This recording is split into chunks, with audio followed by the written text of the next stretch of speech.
Good morning students. मैं Chaudhary Motaram Mir memorial teaching institute Nirvana से आज हम डीएलएड फर्स्ट ईयर के सब्जेक्ट बच्चे और बचपन के टॉपिक नैतिकता एवं संवेगात्मक विकास का अध्ययन करेंगे। आज का हमारा टॉपिक रहेगा नैतिकता एवं संवेगात्मक विकास। तो जैसा कि इसमें संवेग शब्द आया है, तो सबसे पहले हम संवेग के बारे में जानेंगे कि संवेग क्या है। तो संवेग का अर्थ जानने के लिए सबसे पहले हम ये जानेंगे कि संवेग क्या है। तो संवेग, जैसे कि आप जानते हैं कि मनुष्य अपने दैनिक जीवन में बहुत सारे अनुभव प्राप्त करता है, जैसे कि सुख है, दुख है, प्रेम है, क्रोध है, घृणा, ईर्ष्या। तो ये सारे अनुभव वो प्राप्त करता है। तो ये सारे अनुभव, ये सारे भाव जो वो फील करता है, जो वो प्राप्त करता है, ये उसकी शारीरिक क्रियाओं में जब व्यवहारिक परिवर्तन लेकर आता है तो इसे हम संवेग का नाम देते हैं। संवेग एक अवसर पाकर उत्पन्न होते हैं। संवेग परिस्थितियों वश उत्पन्न होते हैं। ये हर एक व्यक्ति के अंदर होते हैं, लेकिन जब मौका पाते ये बाहर आते हैं। तो संवेग के लिए जो है अंग्रेजी का शब्द है वो है इमोशन। संवेग के लिए अंग्रेजी का शब्द है इमोशन। इसकी व्युत्पत्ति लैटिन भाषा के शब्द इमोवेयर से हुई है। लैटिन भाषा के शब्द इमोवेयर से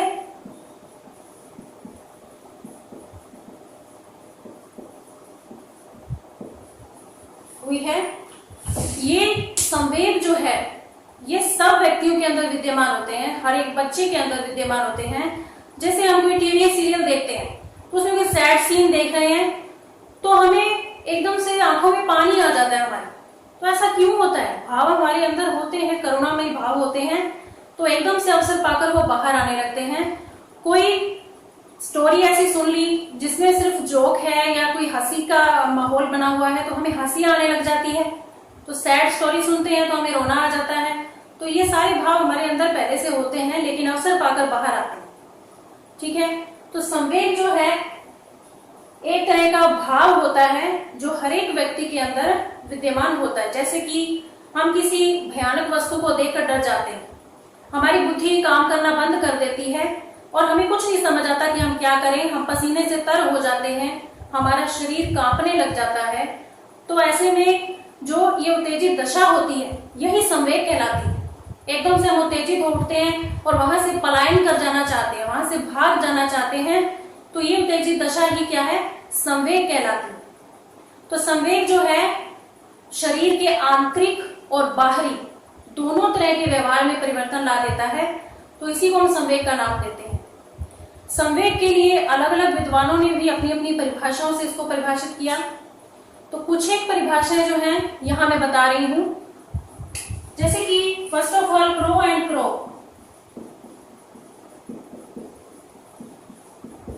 क्रो एवं क्रो ने कहा कि संवेग गतिशील आंतरिक समायोजन है जो व्यक्ति की संतोष, सुरक्षा और सम्मान के लिए कार्य करता है। नेक्स्ट जो परिभाषा है वो है वुडवर्थ की।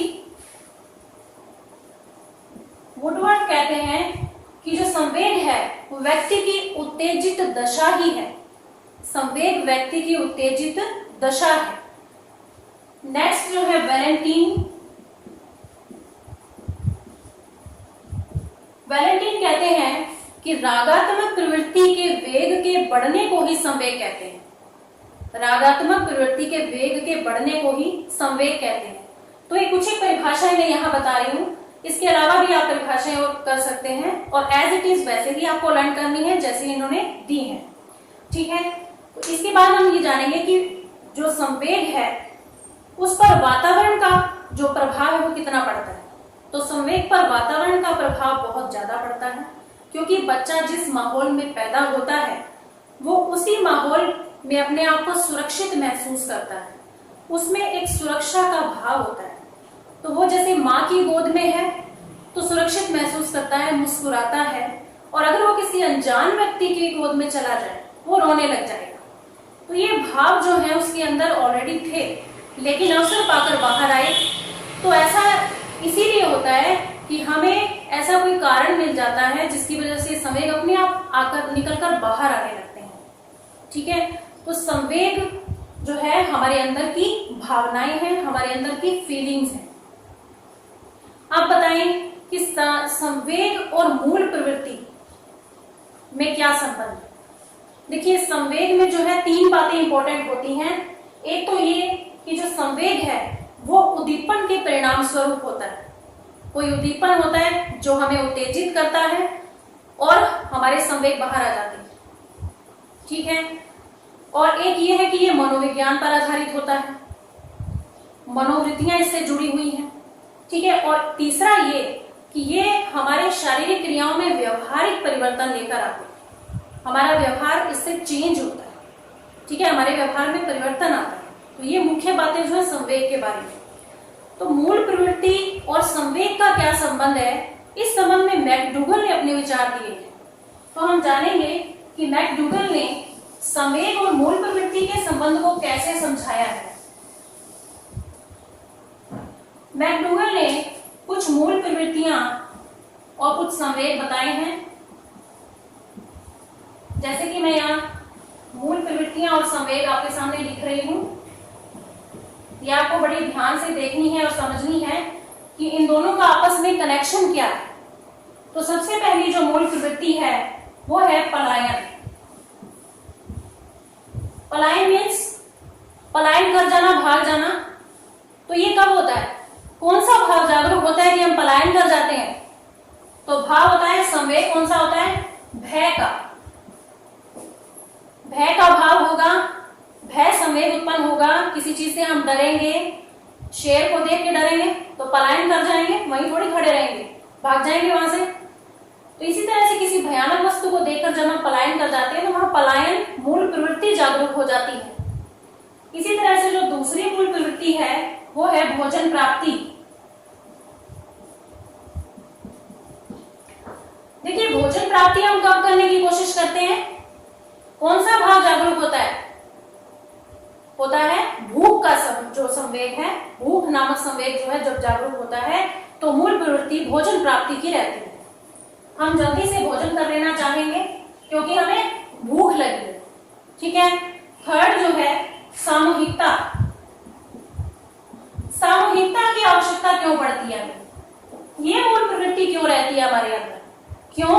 एकांत से बचने का भाव जब पैदा होता है तो संवेग रहता है एकांत से बचने का भाव। ठीक है, तो ये 3 मूल प्रवृत्तियां और 3 संवेग। इसके बाद जो नेक्स्ट है जिज्ञासा। जिज्ञासा यानी कि कुछ नया जानने की कोशिश करना, नवीन ज्ञान प्राप्त करने की कोशिश करना। जिज्ञासा क्यों होती है, कब होती है? जब हम किसी हैरत अंगेज वस्तु को देखकर आश्चर्यचकित हो जाए कि ये क्या है, ये कहां से आया है, क्या नाम है इसका। तो आश्चर्य, चेहरे पर वो भाव आ जाते हैं, आश्चर्य के भाव। मन में जिज्ञासा है, प्रश्न है, और जब तक उन प्रश्नों के उत्तर नहीं मिलेंगे आपकी जिज्ञासा शांत नहीं होगी। तो इसलिए जो संवेग रहेगा वो कौन सा रहेगा, आश्चर्य। ठीक है, नेक्स्ट है पुत्र कामना। अब ये पुत्र कामना भी एक तरह की मूल प्रवृत्ति है जो कब जागृत होती है, जब हमारे हृदय में वात्सल्य का भाव आ जाए। और ये भाव कब रहता है, जब हमें पुत्र नहीं प्राप्ति होती। पुत्र की प्राप्ति करने के लिए हम कोशिश बहुत करते हैं लेकिन नहीं होती, और हम दूसरे के पुत्र को देखकर जब हमारे मन में वात्सल्य का भाव पैदा हो जाता है तो वहां पर हम पुत्र कामना की इच्छा करने लगते हैं। ठीक है, नेक्स्ट जो है आक्रामकता। आक्रामकता का भाव, आक्रामकता की मूल प्रवृत्ति कब जागरूक हो जाती है, जब हमारे अंदर क्रोध का संवेग होता है।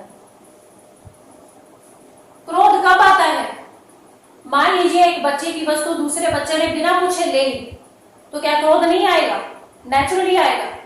वो बच्चा जब भी उस दूसरे बच्चे को देखेगा उसको गुस्सा आएगा, वो चीजें फेंकेगा या किसी चीज को तोड़ देगा या उस पर गुस्सा निकालेगा, कुछ बुरा भला कहेगा, कुछ भी करेगा। आक्रामक व्यवहार है, उसकी इच्छा वो कुछ भी करे वो आक्रामक रूप धारण कर लेता है। ये किस वजह से होता है? क्रोध के भाव की वजह से होता है।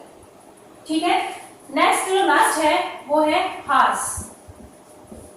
हास्य की प्रवृत्ति तो होती है हमारे मन में, लेकिन हम ऐसे तो नहीं हंसते रहते, बिना मतलब के तो नहीं हंसते रहते, बिना बात के हंस देते हैं, ऐसा नहीं होता। उसके लिए मनोरंजन का भाव जब आता है हमारे अंदर, हम कुछ इंटरेस्टिंग देख रहे हैं, कुछ हंसी वाला कोई सीरियल देख रहे हैं या जोक सुन रहे हैं, तो तभी हमें हंसी आएगी। तो इसमें कौन सा भाव रहेगा? मनोरंजन का भाव।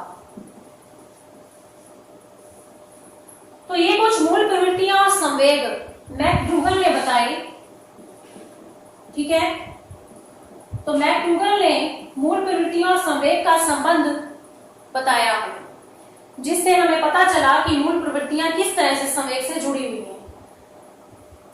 तो ये बातें ये क्लियर करती हैं कि जो संवेग है वो वातावरण से प्रभावित होते हैं, परिस्थितियों वश होते हैं और ऐसे ही निकलकर बाहर नहीं आते, इसके लिए कोई ना कोई कारण अवश्य होता है। ठीक है, और इसके बाद हम जानेंगे कि जो संवेग के प्रकार हैं वो कितने हैं, संवेग कितने प्रकार के होते हैं ये जानेंगे। देखिए, संवेग तो कई प्रकार के होते हैं, बहुत सारे होते हैं, लेकिन हम यहाँ पर प्रमुख प्रकारों का वर्णन करेंगे।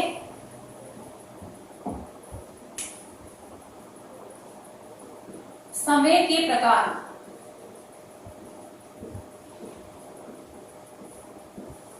देखिए, जो सबसे पहला प्रकार है वो होता है जिज्ञासा।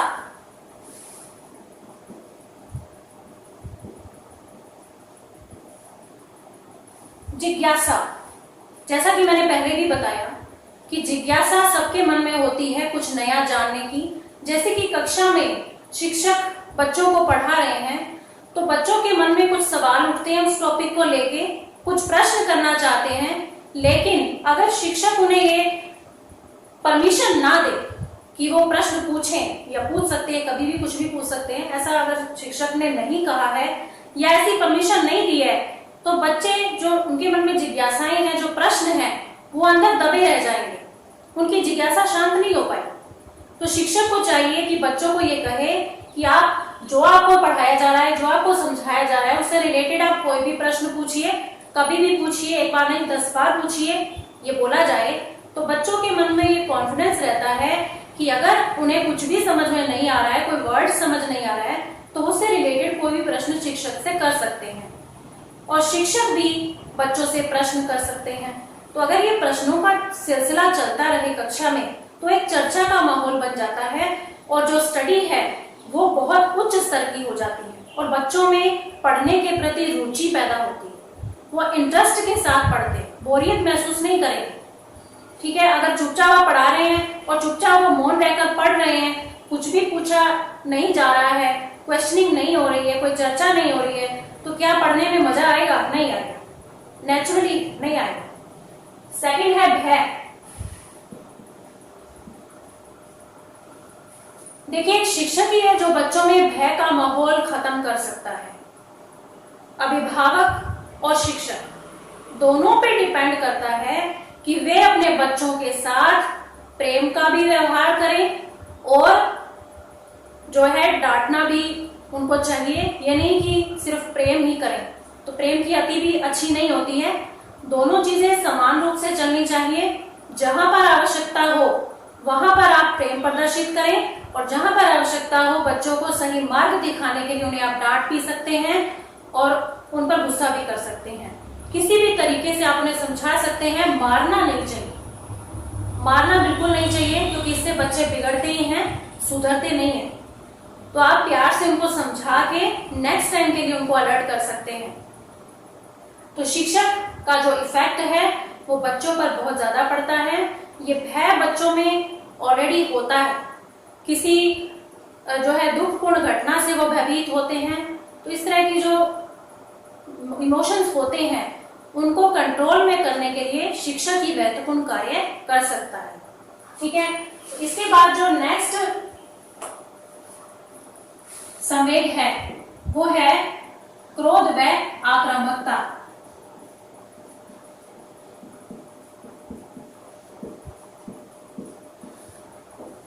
अब बच्चों में आक्रामकता की जो प्रवृत्ति है वो रहती ही है। क्यों रहती है? क्योंकि कभी भी अगर उनकी वस्तु को कोई बिना पूछे ले लेता है तो क्रोध तो उनको आएगा ही, और इस चीज को वो निकालने के लिए उस बच्चे को देखते ही उनके चेहरे के भाव बदल जाते हैं। तो शिक्षक को चाहिए कि उनके क्रोध को कंट्रोल करे, नियंत्रण में करे, और इस चीज को आप तभी सुलझा सकते हैं जब एक शिक्षक जो है खुद अपने आप पर उसका पूरा नियंत्रण होगा। यदि एक शिक्षक की कक्षा में क्रोध ही क्रोध करे जाएगा तो फिर बच्चे क्या समझेंगे? बच्चे तो सिर्फ डरकर सहम कर बैठे रहेंगे। तो ये प्रवृत्ति उनमें से निकालने के लिए शिक्षक को ही इस संबंध में कार्य करना होगा। वो सबसे पहले तो शिक्षक को तैयार होना पड़ता है, बाद में वो बच्चों को तैयार करता है। तो ये क्रोध और आक्रामकता की जो प्रवृत्ति है ये उनमें नहीं होनी चाहिए, कम से कम होनी चाहिए। चौथा जो संवेग है वो है आत्मगौरव। देखिए, आत्मगौरव की भावना सब में होती है, जरूरत होती है उसका ज्ञान करवाने की। एक शिक्षक जो है बच्चों को ये अनुभूति करवाता रहता है, डेली उनको बताता रहता है कि आप अच्छे अंक लेकर आएंगे तो आपके माता पिता का आत्मगौरव बढ़ेगा, सम्मान बढ़ेगा, आप पर सब गर्व करेंगे। तो एक शिक्षक जो है बच्चों को ये एहसास दिलवाता है कि आप अपने माता पिता की उम्मीदों पर खरे उतरिए और उन्होंने जो आपसे उम्मीदें लगा रखी हैं उनको आप पूरा कीजिए, उनके आत्मगौरव को बढ़ाइए। तो ये आत्मगौरव का जो ज्ञान है ये शिक्षक ही अपने बच्चों को करवा सकता है। कक्षा में ये माहौल बना सकता है कि सारे बच्चे पढ़ने में ज्यादा से ज्यादा ध्यान दें और शिक्षक की बातों को अच्छे से समझें। नेक्स्ट जो है वो है, नेक्स्ट संवेग हम बता रहे हैं जो है रचनात्मकता, जिसे हम कहते हैं। रचनात्मकता को हम सृजनात्मकता भी कह देते हैं। ये क्रिएटिविटी की भावना जो है बच्चों में होती है, लेकिन जरूरत होती है इसको बाहर लाने की। एक शिक्षक की कोशिश कर सकता है कि जो प्रतिभाशाली बच्चे कक्षा में बैठे हैं, जो चीजों को, टूटी हुई चीजों से भी कोई नई चीज बना सकते हैं, ऐसे बच्चों की पहचान शिक्षक को होनी चाहिए। और घर में माता पिता को भी होनी चाहिए अपने बच्चों की पहचान, कि बच्चे जो है क्रिएटिव हैं, वो कुछ ना कुछ नया बना लेते हैं, तो उनको प्रोत्साहित करना चाहिए कुछ नया करने के लिए और कुछ नया बनाने के लिए। तो क्या पता कल को वो कोई ना कोई नया आविष्कार ही कर दें। तो बच्चे जो है हमारा गौरव होते हैं, अगर इनको प्रोत्साहित करेंगे ना तो ये कुछ अच्छा ही करके दिखाएंगे। तो ये रचनात्मकता और सृजनात्मकता की प्रवृत्ति सब में होती है, लेकिन उनके टैलेंट को बाहर लाने के लिए एक शिक्षक ही कार्य कर सकता है, शिक्षक ही मेन रोल निभाता है, शिक्षक का ज्यादा इफेक्ट पड़ता है इस चीज का। तो नेक्स्ट है आनंद एवं सुख। देखिए, जो बच्चे हैं वो आनंद और सुख कहाँ प्राप्त करते हैं? या तो अपने परिवार में या फिर विद्यालय में, और दोनों जगह पर अगर अच्छा माहौल है तो वे अच्छा ही अनुभव करें। बच्चा जो है वो आनंद और सुख का अनुभव अपने विद्यालय और अपने परिवार में करता है।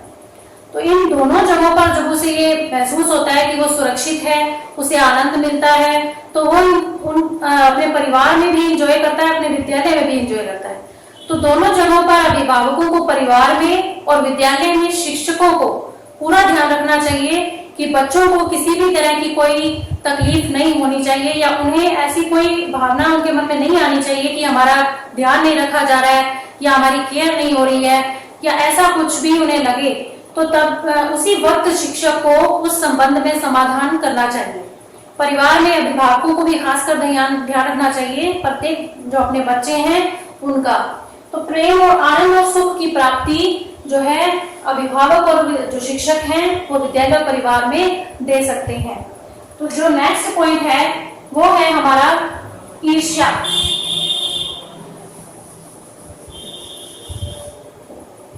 नेक्स्ट जो प्रकार है वो है ईर्ष्या। ईर्ष्या ये जरूरी नहीं कि सारे बच्चों में ही हो, किसी किसी बच्चे में होती है, अंदर होती है, लेकिन वो कोई अवसर पाकर ही बाहर आती है।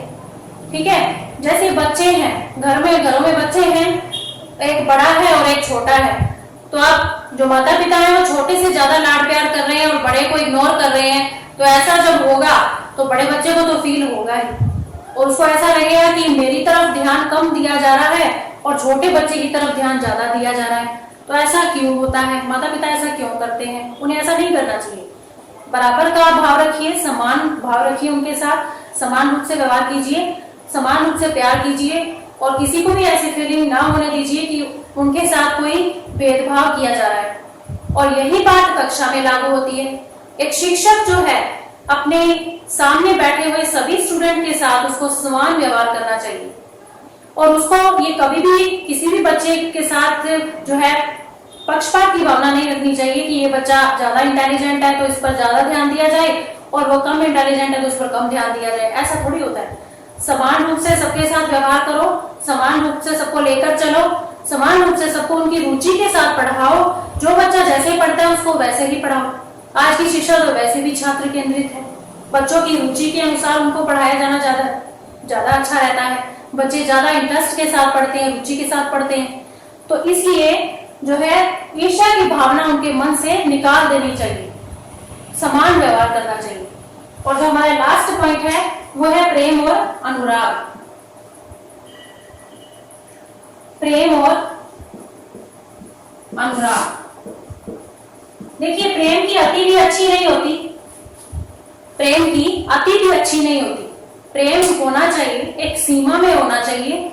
ज्यादा लाड प्यार भी बच्चे को बिगाड़ता है ऐसा कहा जाता है, लेकिन वास्तव में ऐसा होता है। थोड़ा बहुत कंट्रोल बच्चों पर होना ही चाहिए, घर में अभिभावकों का अपने बच्चों पर, और स्कूल में या विद्यालय में शिक्षकों का अपने स्टूडेंट्स पर। तो प्रेम और जो है जो दूसरा जो हमारे डांटने का भाव है वो दोनों समान रूप से चलने चाहिए। ऐसा नहीं है कि आप प्रेम कर रहे हैं लेकिन आप उनको कुछ कह नहीं रहे हैं, वो कुछ गलत कर रहे हैं तो आप उनको डांट नहीं रहे हैं। कुछ गलत करने से रोकना भी सही होता है, उनको सही दिशा दिखाइए, सही मार्गदर्शन कीजिए, ये शिक्षक का कार्य होता है। तो शिक्षक ही सही दिशा दिखाता है बच्चों को, शिक्षक ही उनका गुरु होता है जो उनको सही मार्ग पर ले जाता है और सच्ची शिक्षा देता है। तो ये जो है कुछ प्रकार थे संवेग के जो मैंने स्पष्ट किए। इसके अलावा जो संवेग के बारे में हम नेक्स्ट क्लास में चर्चा करेंगे। तो आज के लिए सिर्फ इतना ही। Thank you.